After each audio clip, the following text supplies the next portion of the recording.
What's not? What's cool? And what's lame? What's trending? What's fading? Let's talk about it here at Trending Now Talaga.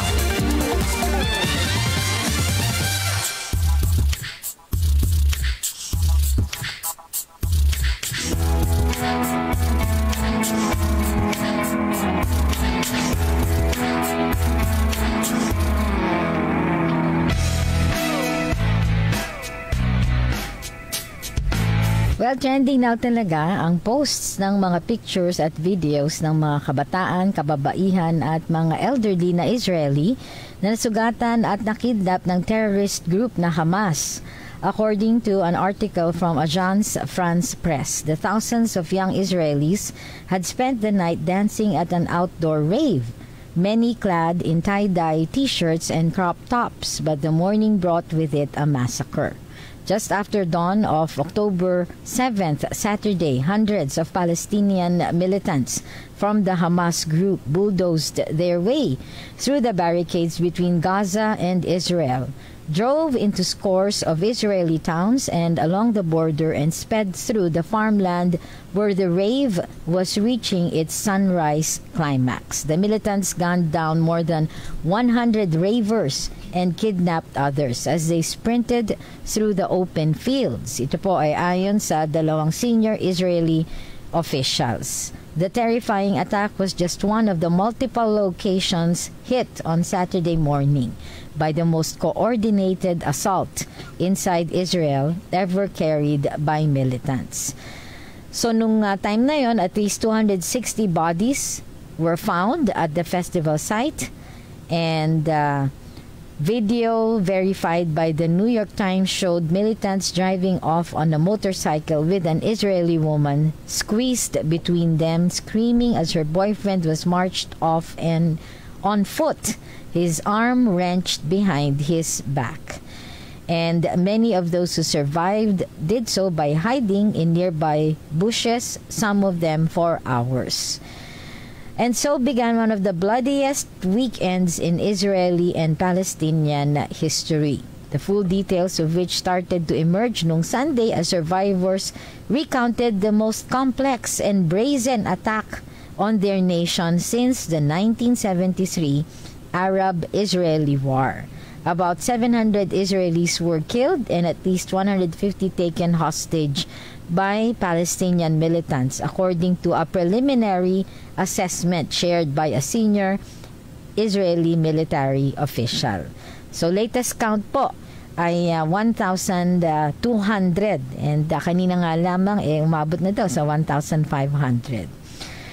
Agad namang naglabas ng declaration of war si Israeli Prime Minister Benjamin Netanyahu last Sunday, October 8th, where he declared that his country was at war after Hamas, the Palestinian group that governs Gaza, sent dozens of its fighters into Israel in one of the deadliest attacks in decades. Sabi niya, we are at war. At para sa kanila, katumbas nga ng pag-ataking ito ang nangyaring pag-atake ng Al-Qaeda Group sa Estados Unidos noong September 11, 2001. Si US President Joe Biden ay nagbahayag din ng suporta sa Israel at sinabing, "Today, I spoke with the Israeli Prime Minister about the appalling Hamas terrorist attacks in Israel. I offered our support and reiterated my unwavering commitment to Israel's security." So, huling payag naman ng Palestinian militant group na Hamas, nagbabala silang papatayin nila ang mga hostages kapag ang kanilang mga residente sa Gaza Strip naman ang pauulanan ng Israeli Army ng airstrikes. At sinabi naman ni Ezzedine Al-Qassem Brigades, the armed wing of Hamas, sabi niya, every targeting of our people without warning will be met with the execution of one of the civilian hostages. The enemy doesn't understand the language of humanity and ethics, and so we'll address them in the language that they understand. So pinangangambahang may 7 OFWs sa Israel at nagtatrabaho malapit sa Gaza Strip ay kasalukuyang unaccounted for at hindi makontak mula ng attacks. Wala ding nakikitang social media activities sila sa kanilang SOCMED accounts.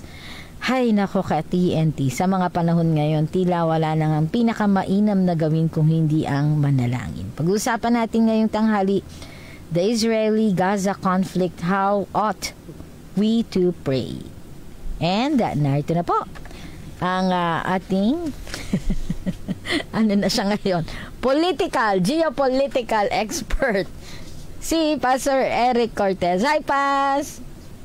Magandang tanghali po sa ating lahat at iba na naman yung bansag sa akin, baka maniwala ng mga tao. Geopolitical expert ka na, pero I think talagang ito ay malapit din sa puso nyo. Ano, Pas, itong topic na? Opo. Well, bukod sa siyempre ay nakadalaw na tayo sa Israel at meron tayong 2 kaibigang caregiver doon. Wow. It was, kumbaga, naging mas malapit pa sapagkat meron tayong kakilalang pastor at ang kanyang asawa na nandun nung nangyari yon. Wow. At sila nga kinukwento niya na nasa bomb shelter sila. Ngayon. At ngayon, sa awa ng Diyos, alam ko ay pabiyahe na sila. Pabalik. Nakisabay sila sa isang biyahe na hindi talaga sa Pilipinas. Yun ay mga chartered flight ng mga taga-Fiji na Christians dahil nga they just celebrated the Feast of Tabernacle sa Israel.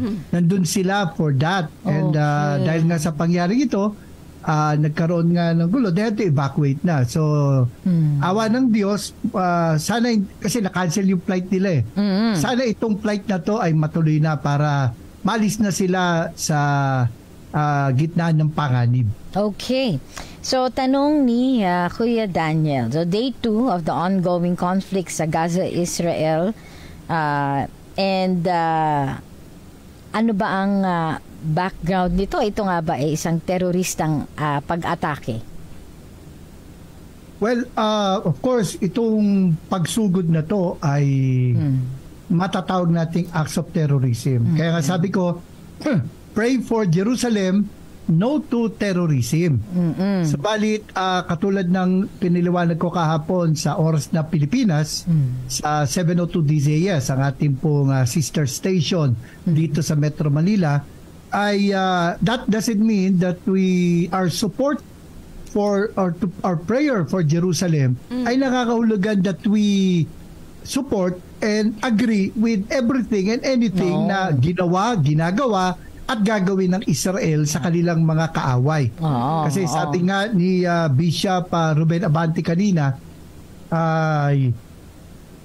yung Israel ng Biblia ay theocratic nation. Yes. Samantalang Israel ngayon ay political country like any other country. Oo. So let's be careful. Kaya kasi babala din niya, post tayo ng post na I support Israel, di ba? At mga ganon. Pero without yung knowledge of the complicated issue na pinagmulan nito. Oo. Kaya nga ang nangyayari, baka mamaya, dahil alam nyo, saang mandako ng mundo at we're not exaggerating. Mayroong Pilipino, may OFW. Yes. At kalat po ang mga Pilipinong manggagawa dyan po sa Middle East. At dapat to isipin din natin ang kanilang kaligtasan sa pagkakataong ito. Kasi dapat balansin lang tayo. We should not appear na we're taking sides. At tatandaan din po natin na meron din tayong mga kababayan na maaari din pong ma-offend at baka yung mga extremists na ay take advantage din dito at maghasik ng gulo dito naman sa ating bansa dahil nga magiging perception pabor tayo dito sa lahat na lang na gagawin ng Israel. Although, we have to be balanced. Although it's just right na sabihin natin na yung ginawa ng Hamas ay hindi tama.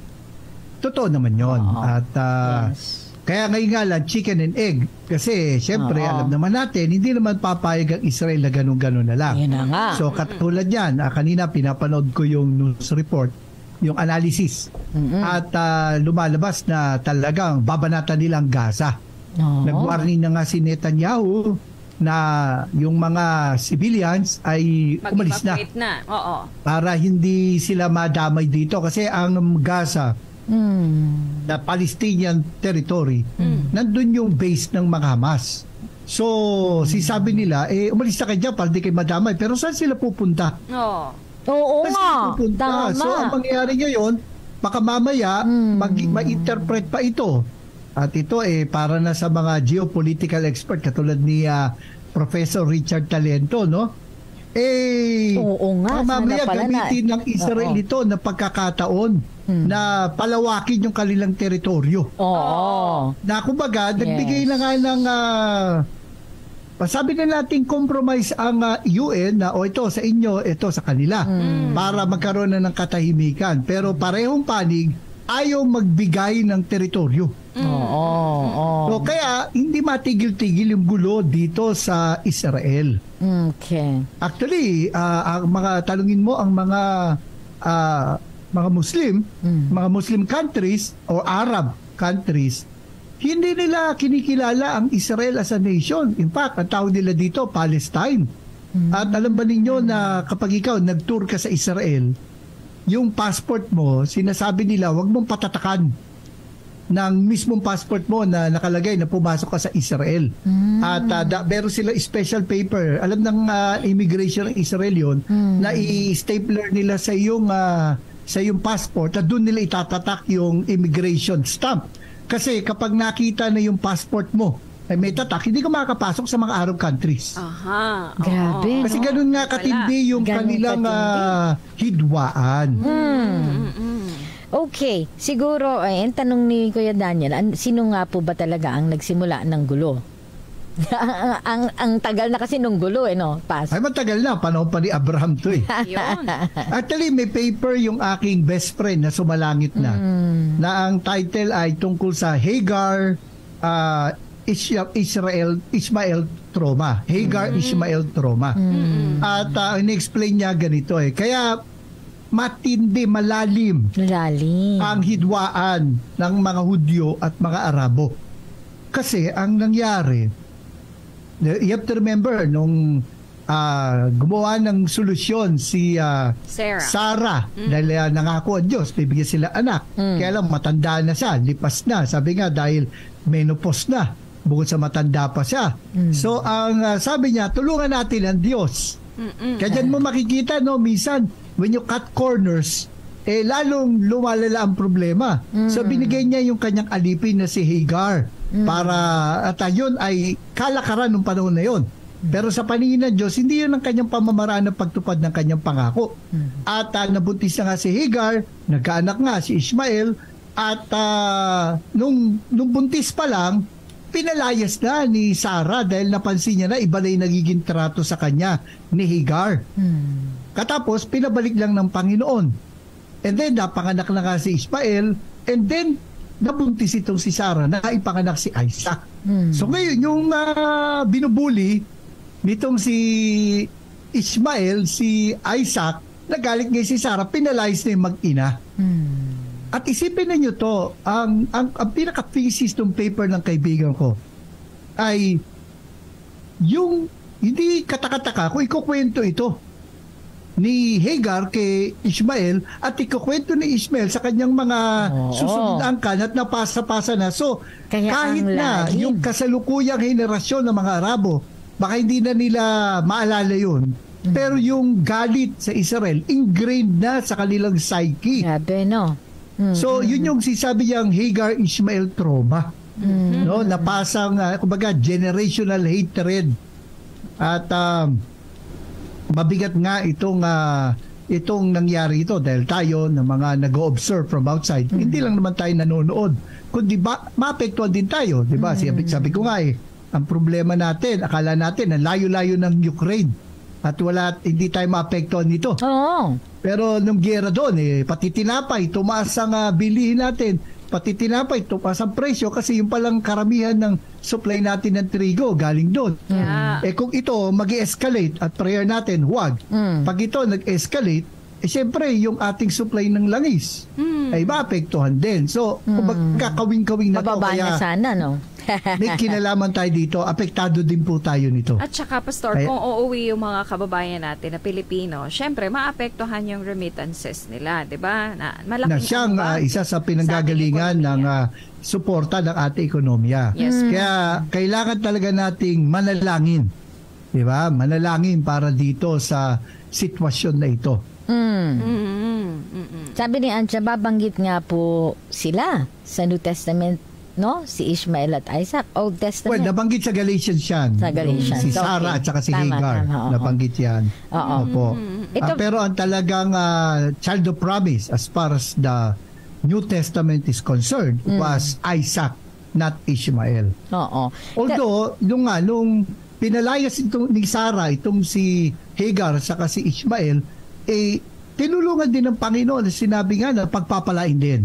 Itong si Ishmael by virtue of the fact na anak din siya na Abraham.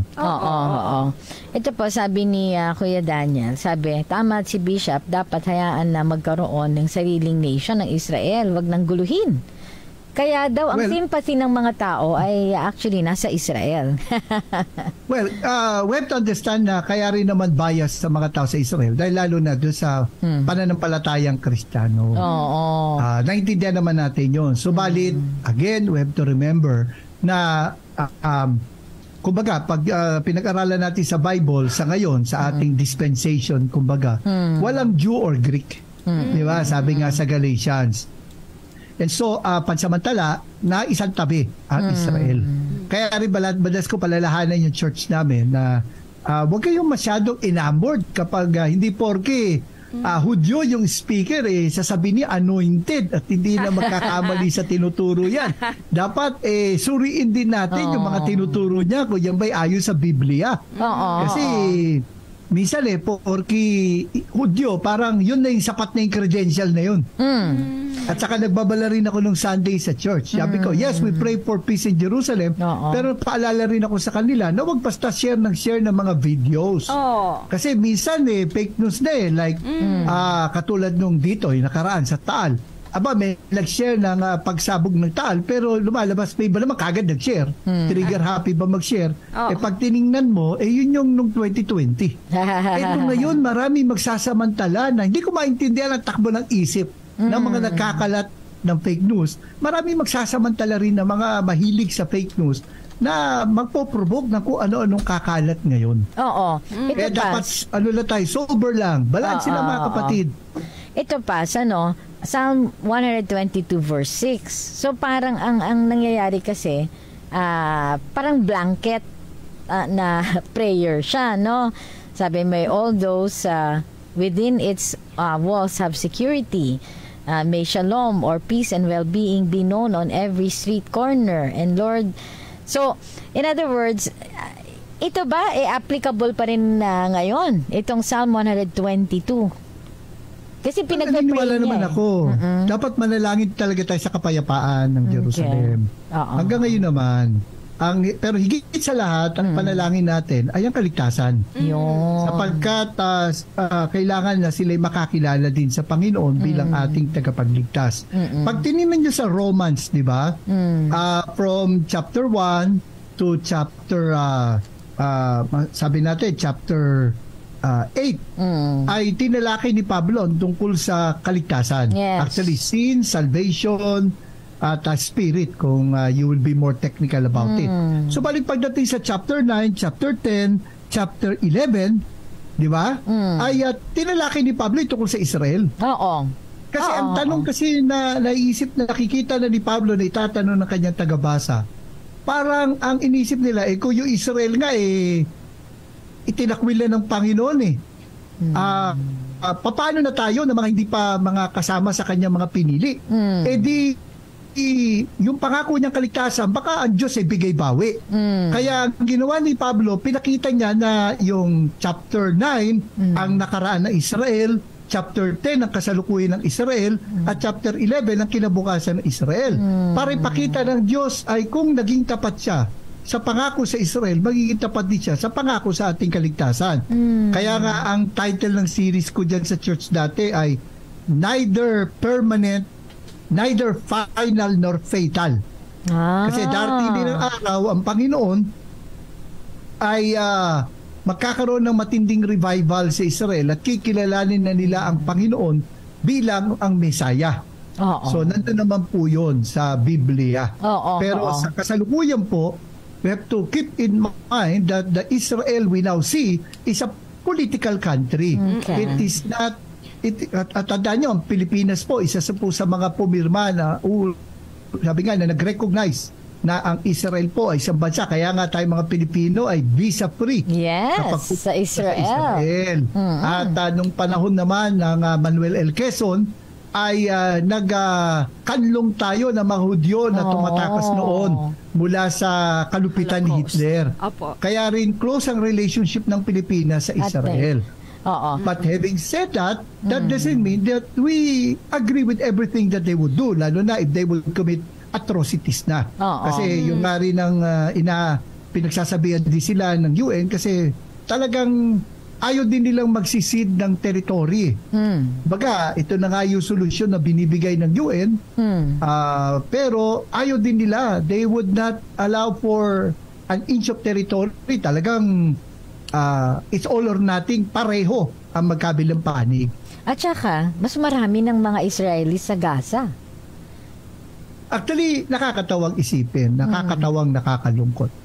Alala ko nung ako ay nandun sa Israel, ang aming pong driver ay Arab.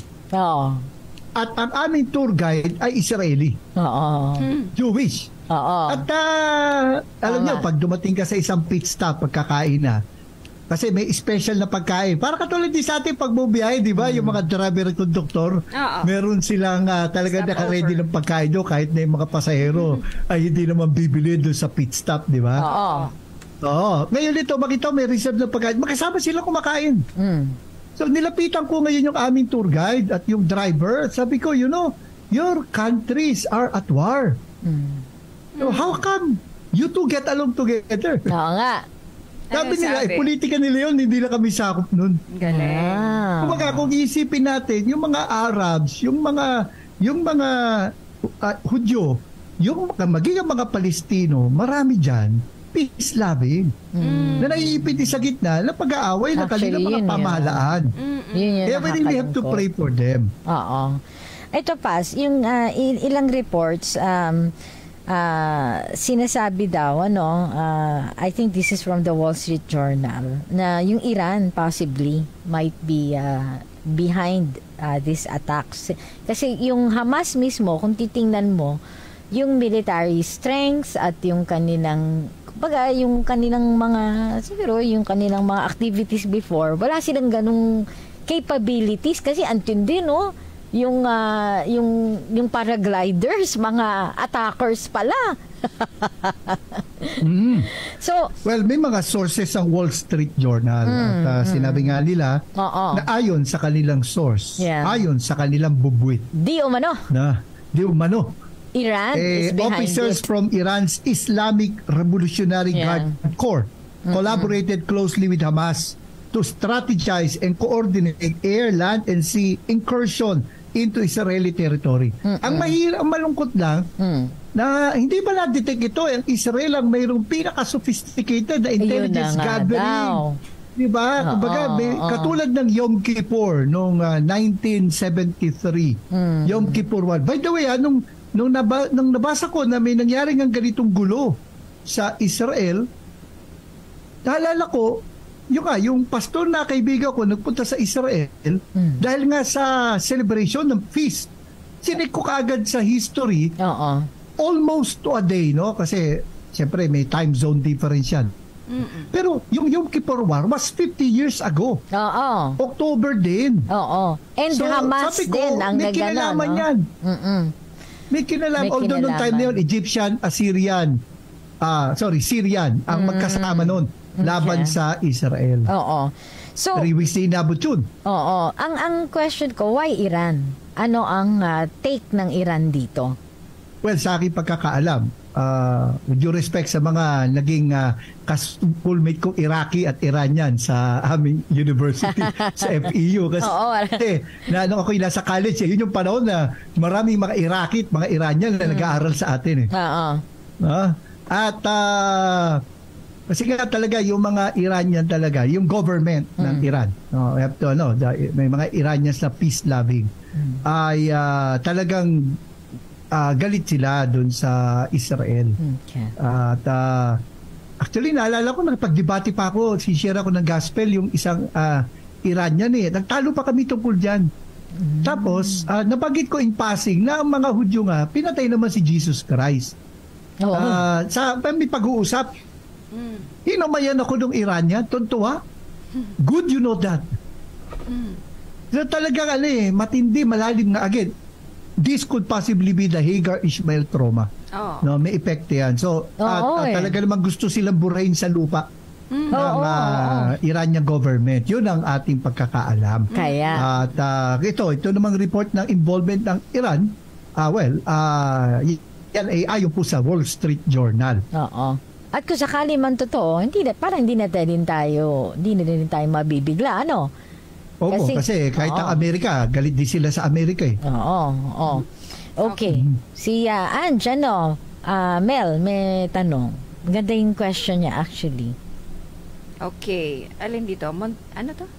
Sa mga panahong tulad nito, Hindi ko makita. sabi pa Actually, sinabasa ko sinabi ni Anche, muntik na sana maging 20 yung Ayan. views natin. Mukhang tataas na naman tuloy. tuloy. tataas talaga. Oo. Hindi ko po makita, Ate Ces. Ito. Sa Sige, sister. sa mga panahon tulad nito, Pastor Eric, papaano po natin iisipin o titingnan na ang Diyos ay hindi nagtatangi? Kasi nga, yung nasabi niyong Romans 9, 10, and 11, it would seem like may tinatangi ang Lord, which is ang bansang Israel. Well, we have to remember na sa Old Testament binanggit ng Diyos na pinili niya ang Israel hindi dahil marami sila o malakas sila. Kundi kumbaga sila the least of the nations. So, yun ang pagpili sa kanila, hindi yung pagtatangi yung, kundi pagpapakita ng kagandahang loob ng Diyos. At doon natin makikita na ang Diyos ay is no respecter of person. Kasi tayo din naman, tayo ay sino pa naman tayo mga makasalanan, pero ang Diyos ay pinadalang kanyang anak upang mamatay para sa kasalanan ng sanlibutan. So doon natin makikita yung hindi naman salungat yan sa sinasabi ng Biblia na God is no respecter of persons. Okay. Oo. So makikita, maaari bang mag-escalate ito into another major war? Anything is possible. Although yung Yom Kippur War took 3 weeks. 3 weeks? No? 3 weeks. Pero kung sakali man magkaroon to ng ceasefire, hindi na ako katakataka kung maulit ito. Maulit na naman. Oo, may pumutok na naman kasi talagang hanggang sa katapusan naman ay may ganyang giyera. Di ba? At although yung dapat nating tandaan, Kasi kagad, alam nyo, mamamayagpag na naman yung mga magsasabi ng katapusan na ng mundo. Oo. Actually, Go ahead.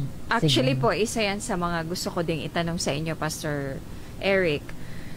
With what is happening now with Israel, at sinasabi natin na hindi na siya yung, theocratical, diba, nation? Theocratic nation. Oo, yeah. theocratic nation. Pero, lahat halos ng makikita mo ngayon na pinopost is nasa end times na daw tayo, and parang ina-associate palagi kung ano yung mga nangyayari sa Israel sa end times. Ano po yung masasabi niyo patungkol dyan? Well, tandaan natin na nang dumating ang Panginoon, simula na ng end times. Kasi sabi nga sa Hebrews chapter 1, in these last days He has spoken to us through His Son. So, Iba nga lang ang timetable ng Panginoon sa timetable natin, kasi 2,000 years ago pa dumating ang kanyang anak, di ba? Pero last days na po mula pa noon. At pero siyempre bete tayong the last day, yung kapag guno na ng mundo, di po ba? Pero tandaan po natin, una, ang sabi po ng Panginoon sa Matthew 24 verse 6, and you will hear wars and rumors of wars. See that you are not alarmed, for this must take place, but the end is not yet. The end is not yet. For nation will rise against nation, and kingdom against kingdom, and there will be famines and earthquakes in various places. All these are but the beginning of the birth pains. Okay. So doon naman natin makikita na, kasi nga may tatlong uri ng signs. Po, as far as the last days are concerned. Una po, signs reminding us that there is an end. So ang ganito mga gera ay paalala na merong katapusan. Yeah. Parang bumiyahe ka Bicol, pumapasok ka pa lang sa South Luzon Expressway or along South Luzon Expressway, may makikita ka ng mga signage halimbawa na nakalagay doon na how many hundreds of kilometers to Bicol. So yan, sisabing merong Bicol at merong lugar na ang destination ay Bicol. At may signs telling us that the end is near. So meron halimbawa, may nakalagay na Bicol 100 kilometers away. Yan. Katapos signs that tell us that the end is now here. At yan ay makikita wala. Welcome to Sorsogon. Welcome to Albay. Di ba? Yan makikita mo mga sign. So, we have to be careful in reading into what's happening. Kasi yung katulad ng sinasa Matthew 24, ang gera is, kumbaga, wars are here to stay. O hanggat hindi dumarating ang Prince of Peace, wars are here to stay. Okay. Kahit na nga maghari ang Panginoon sa Millennial Kingdom, sabi nga po sa Revelation, pagdating ng dulo may gera pa rin yung huling hura ni Satanas laban sa Panginoong Diyos. Diba? Hanggang sa tapos eternity na.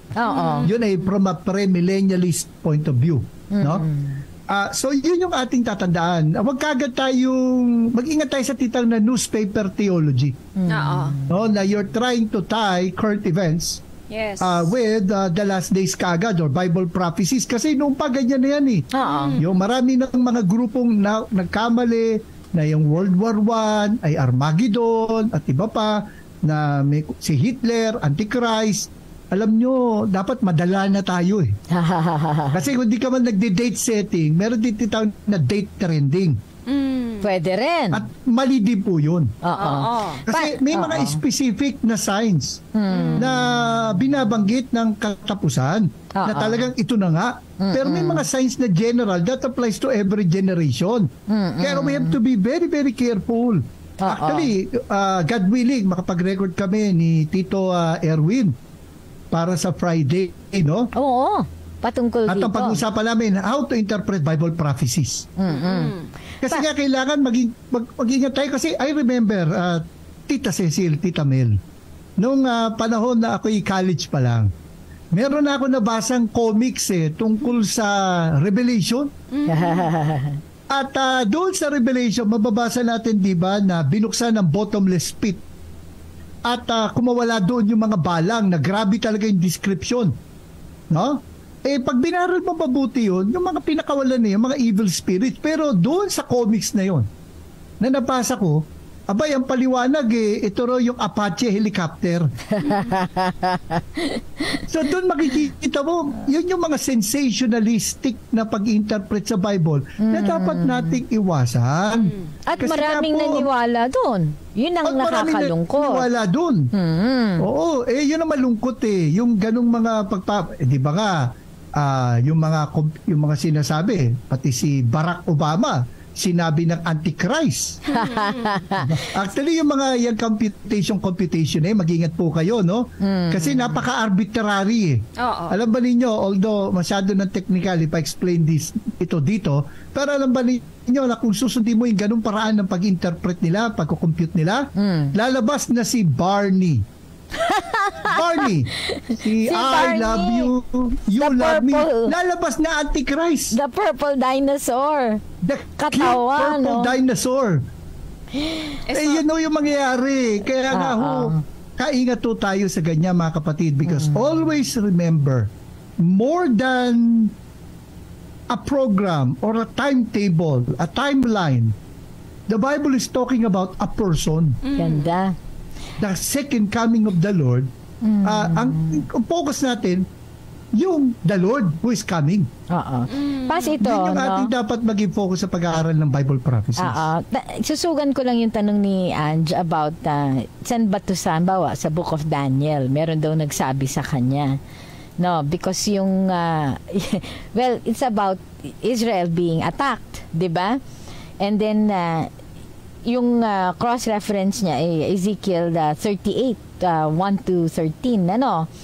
So, in other words, kung titingnan mo, what should we watch out for then? Una, yung sa Daniel, medyo komplikado lang, no? At wala tayong masyadong panahon na explain ko it. Tinuro ko to sa aming church noon. Yung sa Daniel, basically, sa Daniel 9:24 to 27, nagbigay ang Panginoon ng period regarding the future of Israel, 490 years. Now, as far as I understand that, yung 483 years nangyari na. Mula nung iniutos na i-rebuild ang Jerusalem, nung panahon ni Nehemiah, hanggang sa triumphant entry ng Panginoon, ayon sa computation ng mga Bible scholars, it is exactly 483 years. Kaya lang, yung natitirang 7 years, ang sabi nga, it is like there's a stopwatch na 490 yung gatla, pero nung dumating sa 483, ini-stop.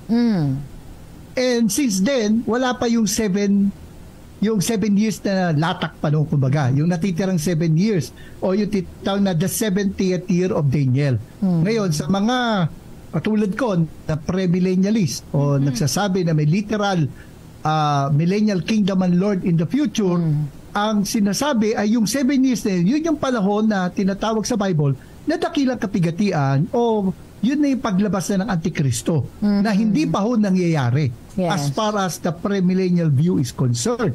At gano'n nga kakomplikado ang Bible prophecies Kasi dapat familiar ka sa mga figures of speech mula pa noong Genesis. Kaya magdugo po ito. Kaya rin naman dapat tayo pong mga nag-aaral din, hindi ka pwedeng maging ganun kadogmatic sa interpretation mo of certain passages. Ang malinaw lang sa Bible, there is a second coming.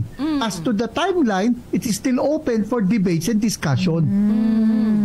So yun yung dapat na ingat tayo sa panahon ngayon kasi maraming, with all due respect, na magmamarunong tungkol sa pangyayari ito. But we have to be careful with newspaper theology. Yung trying to tie current events with Bible prophecy. Kasi nangyari, we're missing the focus here. We're focused on the program, on the timeline, when in fact, we're looking at the person dapat. Na may darating na Panginoon at ano ngayon ang implikasyon nito sa ating buhay ngayon. Halimbawa, sabi sa Hebrews chapter 10, let us consider how to spur one another on toward love and good deeds, not forsaking the assembling of ourselves together, as is the habit of some, but encouraging one another, and so much the more as we see the day approaching. So dahil doon, makikita natin na dahil in view of the future, we at the present, we are to be faithful in obeying the Lord. We are to reach the countries and make disciples of all nations. Yun ang dapat na maging focus natin. Of course, the second coming is a very important topic. Yes. Yan ako na-introduce sa systematic theology. Noong naging ako ay passionate din sa eschatology, sa doctrine of the last days. Ito yung naging lalong kumbaga, pumukaw ng aking uhaw at gutom sa salita ng Diyos. Tama. At along the years, I've learned na ang malinaw lang sa Biblia ng todo talaga ay ang pangalawang pagdating. Yes. Babalik ang Panginoon. Yes. Pero yung mga detalye noon, open for debate pa yan. Open for discussion yan. Ako nga, sinasabi ko pray for a rapture, prepare for the tribulation. Tama. Ito po. Ganun na. Dapat balansin lang tayo. Sabi ni Pastor. Alam mo ang mga Sabi ni Ange, Pastor, kapag ito ang usapan, para po akong nasa outer space, sobrang di ko naiintindihan. Kaya di ko na lang iniisip. So, papaano po ba? Kasi nga, ang dami, complicated masyado kung talagang iisipin mo lahat ng involve sa second coming ni Christ. So, sa simple na share niyo po, Pastor, ay ano po talaga ang dapat na maging saloobin natin at attitude pagdating dito? As I've said nga, focus on the Lord who is coming back. Yung mga detalye, hindi ko wag natin pag-aralan. Kasi, gaya ng lagi nating sinasabi, lahat tayo dapat lumalago sa kaalaman. So, dapat patuloy tayo nag-aaral dito, but we have to have the intellectual humility na we could be wrong. Doon sa ating mga pagkakapaliwanag sa mga detalye. Kaya dapat broad strokes may perspective ka. You look at the big picture. You look at ano ba yung pinaka-point? It's about a person, not just a program. It is about the Lord over time. Yun yung ating dapat tingnan. Kasi kung titingnan natin sa Biblia, yun naman talaga dapat ang focus natin. Hindi naman tayo nga brigade. Nakatingala lang, naghihintay ka sa pagbabalik ng Panginoon. Occupy till I come, sabi niya. Yun nga. Yun nga, Pastor, yung sinasabi palagi tayong dapat maging handa. O paano ba tayo maghahanda? Well, ang isa nga doon ay sabi nga na mamuhay tayo sa such a way na hindi tayo mapapaya sa kanyang pagbabalik. Sinabi rin doon na tayo ay maging tapat na magtipon bilang magkakapatid, lalo na ngayon nakikita nating nalalapit ng pagdating ng ating Panginoon. Problema kasi minsan, kaya rin naman may iba, they feel there's a justification sa pagiging sensational sa kanilang pagpapaliwanag. Kasi nga, dahil doon, mga Kristiyano tuloy, nag-aatinan. Wala pinakaiba doon sa dati ko church lumindol. No, nagkaroon ng lindol, at kinabukasan, puno yung church namin. Tuloy, may iba tuloy, they find justification in sensationalism. Subalit, paano na kapag halimbawa, kaya tuloy maraming napahiya doon sa pagpipredict na nga. Hindi lang yung data, o hindi nga sila nagsabi ng dating ang Panginoon sa ganitong petsa. Pero yung date trending. Dapat ingat din tayo doon sa titang na date trending. Alagay ko, inabutan nyo to, Tita Mel, Tita Cecil. Naalala ko na nung ako'y nasa college, ay merong kumalat na libro 88 Reasons Why the Rapture is in 1988. Edgar Wise na. Naalala ko yun At talaga naman hindi ko pa inabutan pa. Talaga. Okay. Talaga dapat sa second coming tayo rin ay na-encourage na magsabi ng totoo. Hindi as in Pero talaga. seriously, nung lumabas yung libro na yun, kaya kasabi ko, naging passion ko yung second coming. Kasi, tinignan ko, tama ba to? Oo. Nakita ko nga mali. Kasi we've been doing it in our Bible study, explaining to the people, don't panic. Huwag tayo magpapaniwala sa ganito mga katuruan. Naalala ko pa yung mismong petsa na sinabi nila na mangyayari na yung rapture. Alam mo, eto natawa ako kasi libro yung binibenta Nung araw. Saka mabenta, Mabenta pa sa Mabenta noon. Ito nakakatawa. Nung araw na sinabing darating na ang Panginoon, mangyayari na yung rapture, binenta nila at discounted price yung libro. Kalog-log ko, kung totoo itong pinapangaral mo, ipamigay mo na yung Pamigay mo libro. na. Tama, magra-rapture na eh. Kasi yung pera naman malilikom mo dyan, maiiwan mo kung totoong may rapture Ayun ang nangyari. Yun nga, Tapos, Pastor. Edgar Wiseman, di napahiya. Gumawa ng panibagong libro. Nagkamali daw siya sa mga key May calculations. may eraton siya. Naglabas siya ng panibagong libro.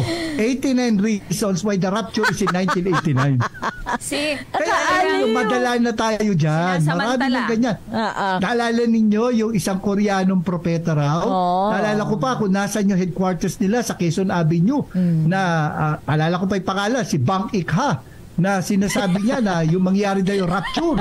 Nasa TV na ako noon Mas parang alam na alam mo lahat yan. Hindi, kasi nga inaralo natin. Huwag ang kinagat mo lahat.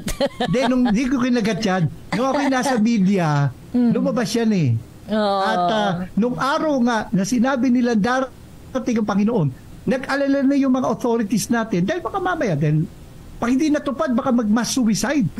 Kaya nagbari ang problema. Itong mga followers ni Bang Ik-ha, nag-hold up sa loob ng office nila. Nag-barricade. Nakabangay mga reporter doon.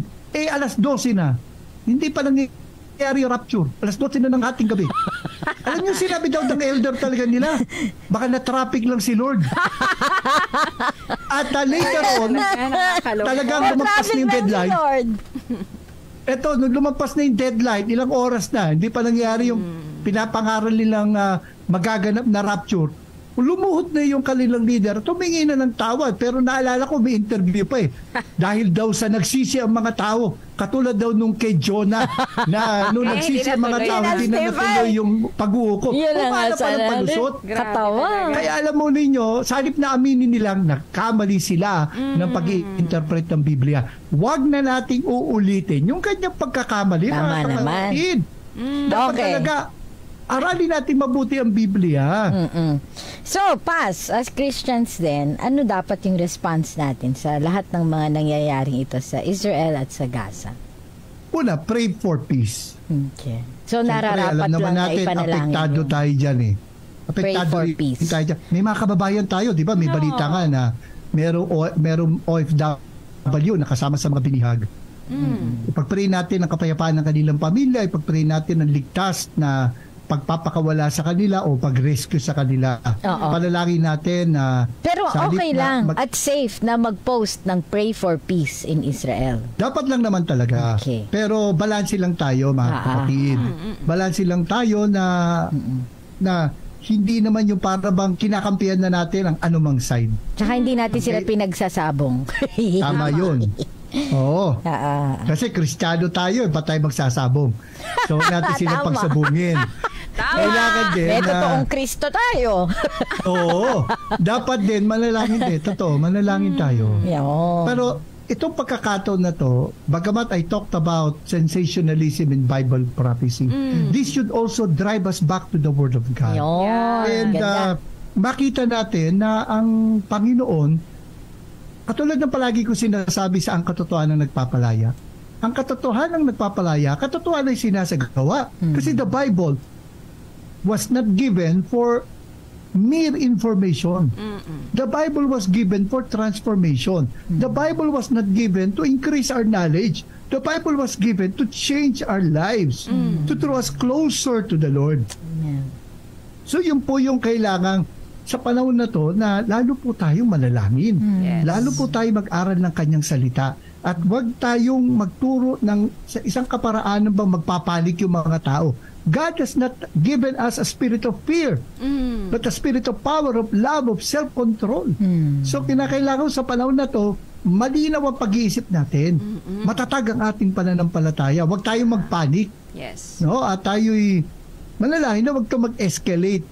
Kasi alam nyo, sa tindi ng kakayanan ng mga bansa ngayon, they can just obliterate the earth many times over. Yeah. Yun ang kinakailangan natin panalangin, kapayapaan. Subalit alam po natin, mga kapatid, ang ultimate na kapayapaan ay manggagaling sa ating Panginoon. Yes. Kasi sabi nga, kapag tayo tumanggap sa Kanya bilang ating Panginoon at tagapagligtas, we will have peace with God. Sabi sa Romans chapter 5. At pagkatapos po noon, tayo po, we will have the peace of God.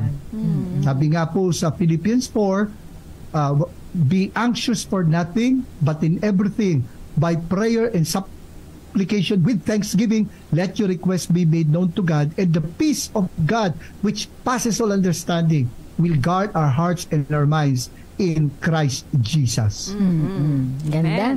Nako, maraming salamat pa sa ang nakakatuwa lang sa mga ganitong mga episodes, it's an opportunity to siguro to discuss about what sound thinking is in times when everything is chaotic. Yung nakikita mo sa social media, chaotic. Yung napapakinggan mo, chaotic. So, maraming salamat, Pas, na challenge mo kami na kumalma lang, kalma ka lang. At ipalalangin ang Israel. Panalangin, hindi lamang ang Israel, pati yung mga Palestinians. Pray for When we peace. pray for Israel, kasama po pati yung mga disputed territories. Yun, Kasama ganda. po yung mga nakatira doon. Kasama mga Palestino. Kasama po yung mga Arabo. Kasama po yung mga Yes. Samaritano. Kasama po yung mga Hudyo. True. When we pray for Israel, we're praying for the country itself. Sa kabuuan nun, hindi lang yung sa government ng Israel. Oo. Yan Tsaka- yung dapat nating ipanalangin. Tsaka siguro, when we pray for peace in Israel, when we pray for peace in Israel, wag kang bigla na lamang magke-claim na, kasi Lord, i-bless mo kami. Hindi. Hindi dapat gano'n. Di ba Yun may yung ganon? Abrahamic covenant, Oo. natupad po kay Kristo. Yun. Sabi sa Galatians, Kasi siya hanggang po ngayon, yung yun yung seed. nakikita kong post pag pinag-pray mo, mabe-bless ka. Pero yung nga pag binasa nyo Galatians, makikita po ninyo na ang katuparan ng Abrahamic Covenant ay ang ating Panginoong Hesus. Yun. Siya yung sinasabing the seed of Abraham. Through your seed, the nations will be blessed. So, naibigay na ng yun Lord po. yung blessing na yun. Opo. At kaya mabibless ang tao kapag tinanggap ang Panginoon bilang tagapagligtas. Yes. So yung blessing mo doon, hindi ho yun yung blessing na Diba? ikaw ay yayaman. Yung kasi pag kumampi ako sa Israel, Ibe-bless ako. Ibe-bless ako. Actually, And-bless yun ka yun na. You're already blessed. Oo. Diba? Kaya Jesus babalansehin Christ. natin talaga. At saka, Pastor, diba, yung prayer for peace sa Israel, hindi na talaga siya mangyayari kasi it's already in the prophecy na magkakaroon talaga ng mga paglalaban, di ba? Yeah, pero we pray for peace Yes. because we ask that the Prince of Peace Yun. will come. Panalangin na Opo. Maranatha, O Lord, come. Yung Yeah. Yun ang totoong ating peace. panalangin. Oo, yung Na totoong ang- peace. Kilalanin natin the ultimate peace. Sabi nga, will come when the Prince of Peace comes. Yan. Okay. So yun yung Tama. kailangan natin pahayag. At sa Israel, kailangan nilang marinig. Ang mga Hudyo, kailangan nilang marinig ang Ebanghelyo. Sila mismo. Okay. Kasi yung Isaiah 53, hindi nila binabasa sa mga sinagoga eh. Wow. At kailangan natin ipahayag sa kanila na ang Messiah ay dumating na at namatay siya para sa ating kasalanan. Right. Oo. At kailangan natin siyang tanggapin ang Panginoon bilang tagapagligtas upang maranasan natin ang peace of God. Okay. So And for then we will the have peace, the peace with Peace God, with and then we'll God. experience the peace of God. Okay, for the Hamas group, ano ang ipapanalangin natin sa kanila? Kasi Kailan palalangin natin that people will not resort, any group for that matter will not resort to terrorism. Kasi malungkot dahil sa gerang ito, ang daming inosenteng madadamay. Yes. Yung daming inosente ho madadamay. At yun nga yung nakikita na nga nating nangyayari ngayon. No, kasi yung mga Palestino din na nandun sa Gaza ay nag-aalala na rin sa kanilang buhay sa Oo, mangyayaring syempre. retaliation na ito. So yun ho yung ating ipalalangin. Kumbaga, paraw tayo Red Cross. Hindi sa neutral ka, kundi non-partisan ka. Tama. Na Yes. kailangan panalangin natin, both sides, panalangin natin na wisdom at kumbaga yung sinasabi, kalmadong mga tao ang mamayani. Hindi yung mga tao war freak. Yun yung kinakailangan Oo, mo sa no? panahon na ito. Ay, actually, Tama. magandang prayer request din yun, na magkaroon ng calmness and sound critical thinking yung mga leaders. Kasi yung mga leaders naman na magdidesisyon if they will be put to war. Diba? Yung buong Sana rin, yung mga nakidnap ay maibalik na Maibalik kasi ng safe. nagiging human shield Yes. Totoo yan. At saka dami talaga sibilyan maapektuhan dito. Hindi naman ho namimili ang bala. Hindi At naman wag- ho namimili ang bomba. Kaya sabi mo Oo, targeted. Diyan, meron at meron ho dahil nakatira sila yung mga kaaway din nila ay nasa heavily populated area. Yes. So meron po madadali diyan ng mga civilians. Opo, both sides. Okay. So, at dahil dyan, syempre, request natin si Pastor Eric na ipanalangin, no? Yung sitwasyon sa Israel. Pray for Israel that they will really come to know the true Messiah.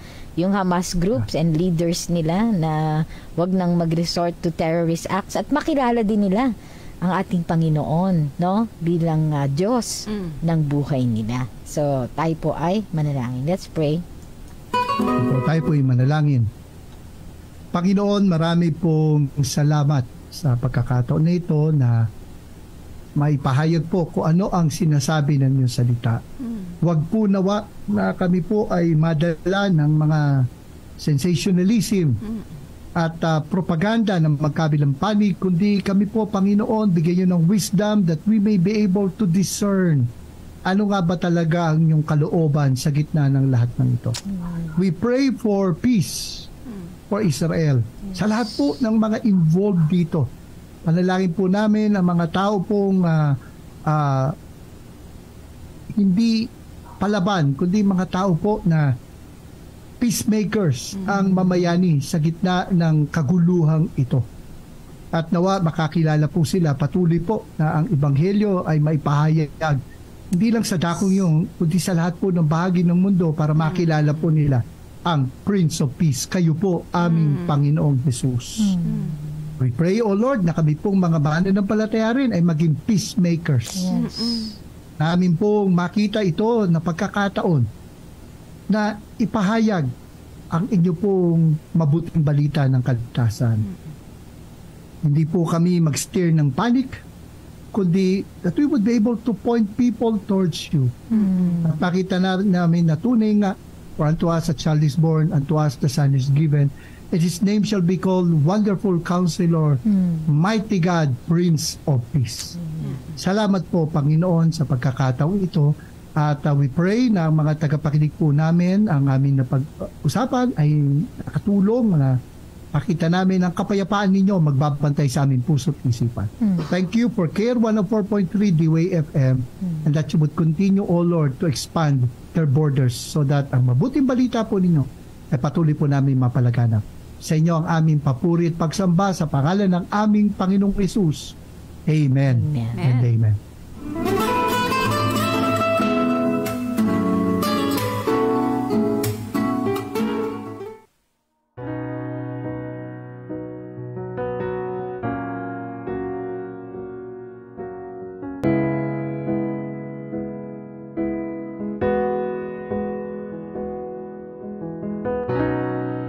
When the music fades, all is stripped away, and it's simply calm. Longing just to bring something that's of worth that will bless your heart. I'll bring you more than a song, for a song in itself is not what you have required. You search much deeper within than the way things appear. You're looking into my heart.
about you, and it's all about you.